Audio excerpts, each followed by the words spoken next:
પંડિત દીનદયાલ ઉપાધ્યાય પ્રશિક્ષણ મહાઅભિયાન અંતર્ગત કચ્છ જિલ્લા ભાજપ દ્વારા ભુજમાં પ્રશિક્ષણ શિબિર યોજાઈ હતી। જગદીશ વિશ્વકર્માના હસ્તે પ્રદર્શની અને પ્રશિક્ષણ ખંડનું ઉદ્ઘાટન થયું, જેમાં કાર્યકર્તાઓ સંગઠન અને વિચારધારા અંગે માર્ગદર્શન અપાયું। આ કાર્યક્રમમાં સાંસદ વિનોદ ચાવડા, મંત્રી ત્રિકમ ચાંગા, પ્રભારી મંત્રી ફલજી ચૌધરી, ભૂપેન્દ્રસિંહ ચુડાસમા સહિતના ભાજપના અગ્રણી નેતા જોડાયા।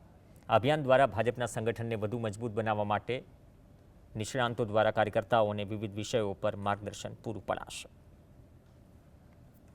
સમગ્ર ગુજરાતના તમામ જિલ્લાઓમાં 42 જિલ્લાઓની અંદર અભ્યાસ વર્ગોનો પ્રારંભ થયો છે। એ પૈકી આજે કચ્છ જિલ્લાનો અભ્યાસ વર્ગ ભુજ મધ્યે આયોજિત થયો, જેમાં ગુજરાત ભારતીય જનતા પાર્ટીના પ્રદેશના અધ્યક્ષ આદરણીય જગદીશભાઈ વિશ્વકર્માના વરદસ્તે એનો પ્રારંભ થયો છે।